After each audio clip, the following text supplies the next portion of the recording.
What's up everybody, D-Man back. Welcome to the very first episode of Godzilla Ground Zero. In this series, we are tracking the Titan of Terror's trail of destruction across many iconic locations that appear throughout the franchise. And in this video, we will be heading on over to Tokyo, Japan to find out what Godzilla's original stomping ground looks like 70 years later.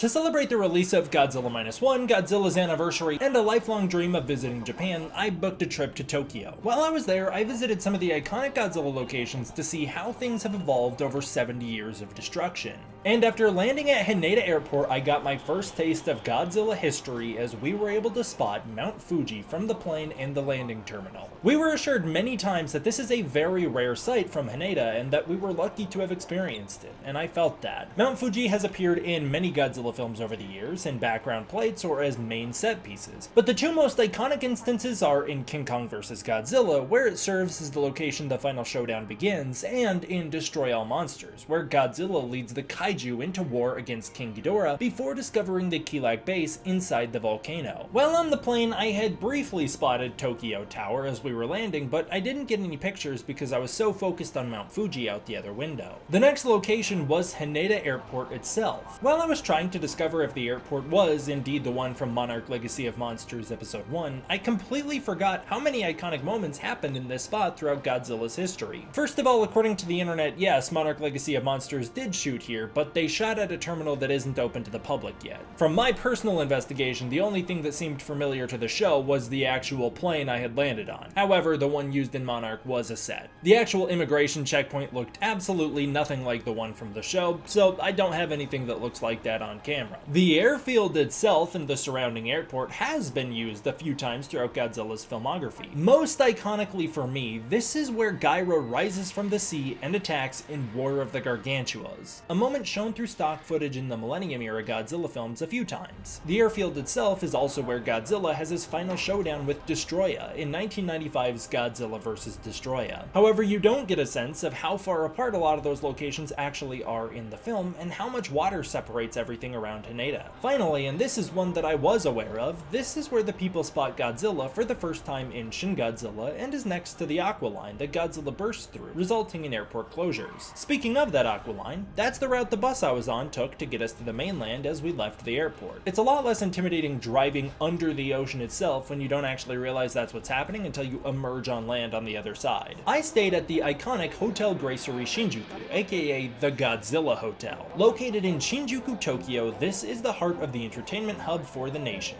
This is also a primary set piece in Godzilla 1984, although that wasn't really the purpose of my visit, so those are not the set locations I visited. The Hotel Gracery Shinjuku features a giant painting of the 90s Godzilla on one side, a massive roaring Godzilla head on the other, and a Toho Cinemas down below, making this hotel quite a dream come true for fans. The interior is decked out with a miniature display featuring a screen-used Kiryu suit at the time I was there, as well as a poster wall, figures, and much more. For obvious reasons, this hotel has not been featured in any Godzilla films, but that didn't stop it from appearing in the Godzilla PS4 game.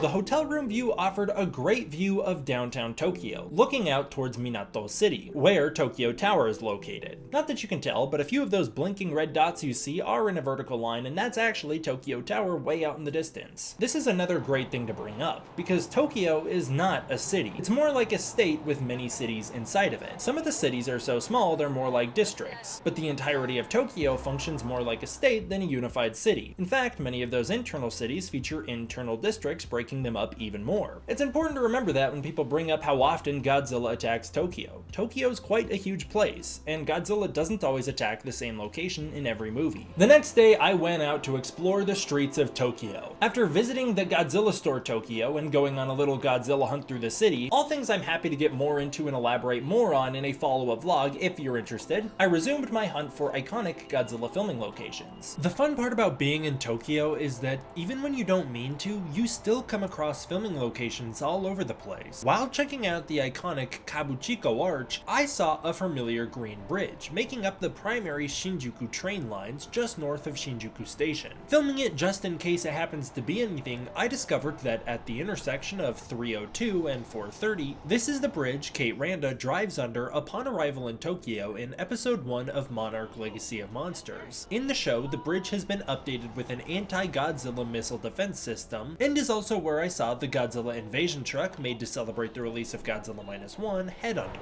I'm glad I filmed it, because while it is in Monarch, I had recognized it from being featured in the B-roll montage that plays after Ford Brody arrives in Tokyo in Godzilla 2014. However, the clip in that movie is filmed from the opposite angle, shooting east. Also featured in that Godzilla 2014 montage, albeit in a very wide shot of the city, is our next location. The first stop on today's tour is the last location I got to see. On my final day in Tokyo and on my way to a mall with my friend Matt over at Monstrosities, a vlog of Tokusatsu, I passed the Tokyo Metropolitan Government Building and spotted one of its iconic 797 feet towers. This location has appeared in a couple of Godzilla films, mostly in backgrounds, but it was most notably featured as the site of Godzilla's final battle with Mecha King Ghidorah in 1991's Godzilla vs. King Ghidorah. As our first stop on our main tour, we headed to Godzilla's furthest landmark inland during his destruction tour in 1954, this being the National Diet Building, located in Chiyoda, Tokyo.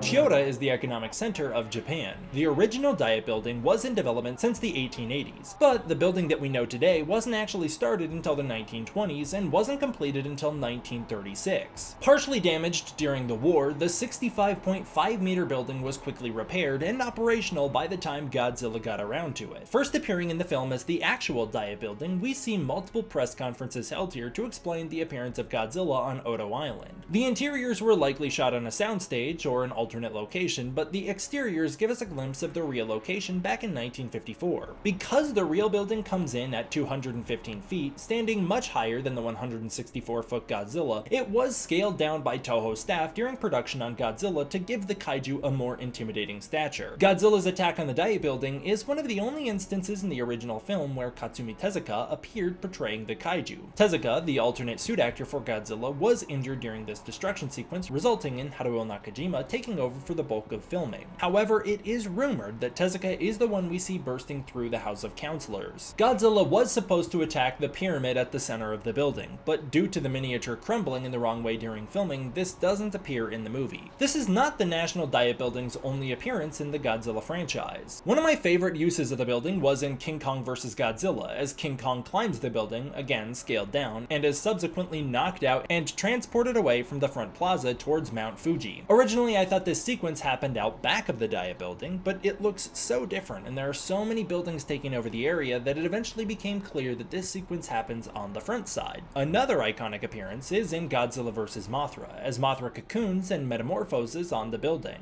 The building also serves as the centerpiece for the final battle in Godzilla Tokyo SOS, and is set ablaze during Godzilla's atomic breath attack on Tokyo in Shin Godzilla. Most recently, this was the location where the Japanese military reassembled to defend their capital during Godzilla's attack on Ginza in Godzilla Minus One. Following their impressive assault on the kaiju, nailing their shots from a distance of 1.5 miles, the tanks enrage Godzilla and inspire him to unleash his atomic breath towards the capital, making this ground zero for the following nuclear blast. Across the street is the Diet Front Park, a small scenic park that is home to the Japanese geodetic origin point. In the park sits a clock tower commemorating the separation of powers. The fountain out front was either being cleaned or renovated while I was there, so I didn't film it out of respect to the crew. However, I did snap snap one picture, and I'm glad I did. This is where Kengo Kora's Yusuke Shimura meets with his journalist friend early in Shin Godzilla to learn about Goro Maki. Heading toward Godzilla's main attack locations, we passed by the Hibiya Moat. This is where Godzilla drops Noriko and the train in Godzilla Minus One, and is a body of water separating the rest of Tokyo from the Imperial Palace. We now arrive in Hibiya, where we find Godzilla Square, a small area between a few malls, a Toho building, and a Toho cinema. This is where the iconic Godzilla statue was located from 1995 until 2018, when it was relocated inside the Toho Cinema's Hibiya. It was then replaced with the currently standing beautiful statue of Shin Godzilla. At the time I was there was also Godzilla-themed food being served at The Blue, a restaurant in the center of the square, and a Godzilla takeover of the Tokyo Midtown Hibiya Mall. A few miles across from here is Tokyo Station. This central hub for Tokyo's public transportation network serves as a launching point for many Shinkansens, much like the type used against Godzilla in Shin Godzilla. In fact, this is the location where Godzilla goes into hibernation following his atomic breath assault on the city, and is where the entire finale takes place. The buildings behind, making up the skyline of downtown Chill City, are the ones used against Godzilla as a way to weaken him before he's knocked into the south wing of the building. After the coagulant is administered, we cut to the north wing of the building to see Godzilla rise back into the air before freezing where he stands. This also makes Tokyo Station the site where Godzilla's tail enters its final evolution in the film's chilling finale. On to Godzilla's primary attack site. We'll head against the direction Godzilla traveled in 1954 in order to save the best for last. This means we're moving along Godzilla Minus One's path after he reverses course near the Hibiya Moat. Back in Chiyoda City, we approach a major railway system near the JTB travel gate Yurakocho. Behind that stands a tall building, carving out an impressive half circle in the center of the city, taking up an enormous amount of space. This building is the Lumin Yurakocho shopping mall, constructed in 1984.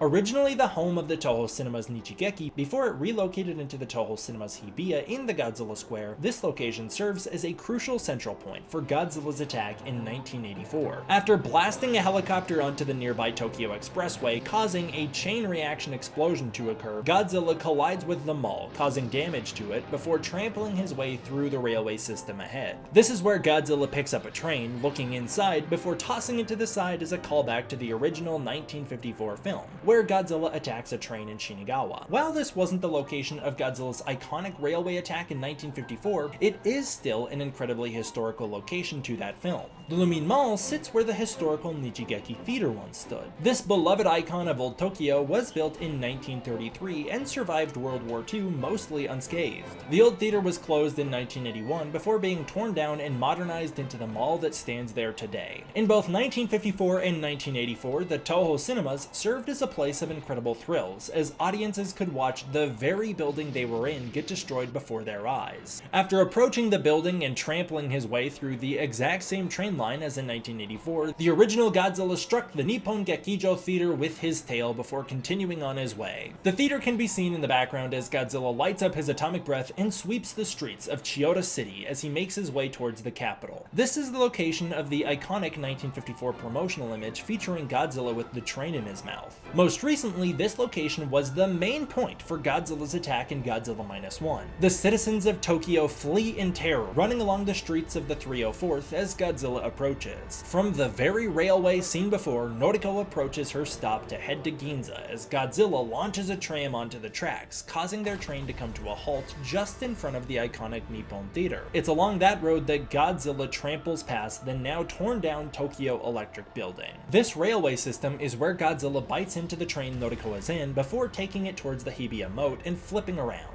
After this, Godzilla returns to the Nichigeki Theater and goes to town on it before sweeping his tail through the neighboring buildings, all of which have also been torn down. It is quite fitting that in 2023 the current building featured a massive poster of Godzilla's face on the side. Now, as we race through Chiyo City along the same path Shikishima and Noriko run, we make it to Ginza. Back in 1954, building heights were restricted to 30 meters in Ginza, resulting in Godzilla appearing much larger than the rest of the city. Now, there are very few buildings lines left that would be shorter than the classic 50-metered Godzilla. Very little of Godzilla's iconic destruction sequences actually had to be filmed on the streets of Tokyo due to the nature of miniature filmmaking. Most everything was shot on an interior soundstage on Toho Studios, located in Setagaya City. The art team on the 1954 film did their best to recreate Tokyo to the best of their abilities as accurate as possible. This was made especially challenging because they had to work from scratch, not being able to attain blueprints for the buildings that they were hoping to recreate. According to the audio commentary for Godzilla by Stephen Reifel and Ed Godziszewski, the original Ginza set took 3 weeks to build, and the special effects director, Eiji Tsuburaya, was unpleased with how it turned out, ordering it to be destroyed and recreated to better specifications. An iconic story featured in that commentary is that while planning the destruction sequence at the Matsuzakaya department store, the production staff of Godzilla was approached by police after a security guard alerted them to people talking about destroying buildings and setting ablaze to iconic locations in Tokyo. Their hard work paid off because the destruction sequences looked just like the buildings there in Tokyo of the day. The most iconic and recognizable location on our tour is known as the Hattori Clock Tower. Godzilla's attack on the Ginza Wako building excited many of the special effects staff on the original film. Reifel and Godziszewski report that it's rumored Godzilla only had ears to give him an excuse to react to the clock tower in the first place.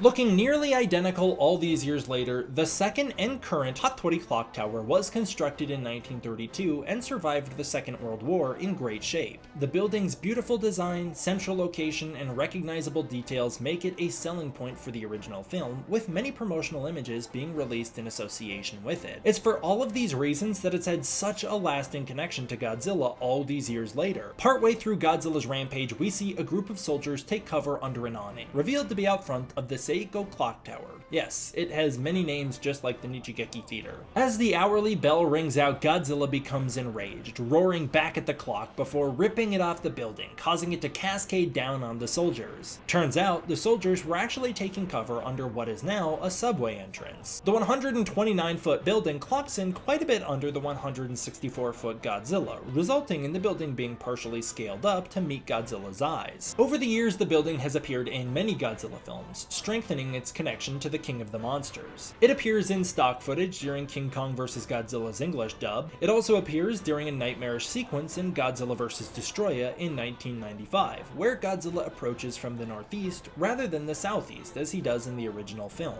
Burning Godzilla towers over the building due to his size being nearly doubled from his 54 iteration. Godzilla has also been superimposed into the real streets of Tokyo here, rather than appearing against the miniature. From the same street, we see Shin Godzilla's atomic breath sweep through the street, splitting the top of the clock tower off, causing it to fall towards the ground.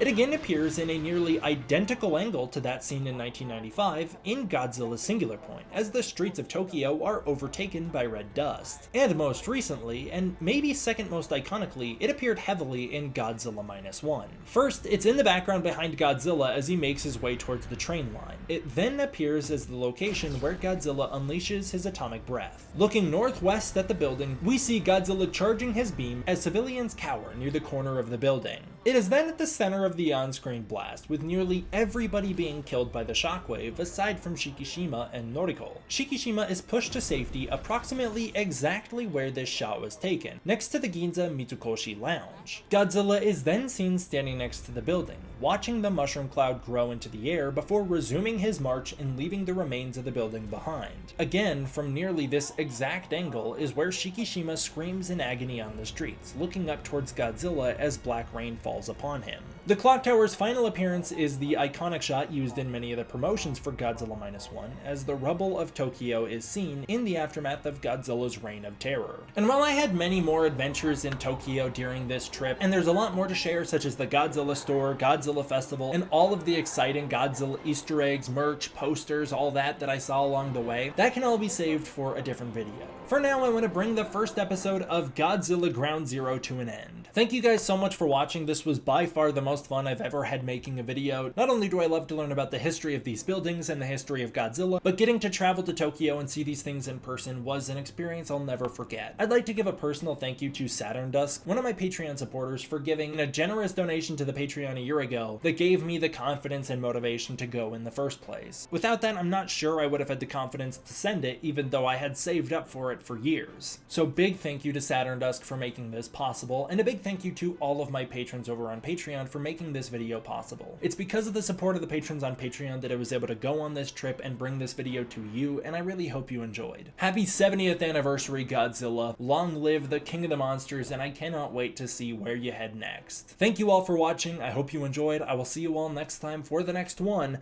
D-Man, out.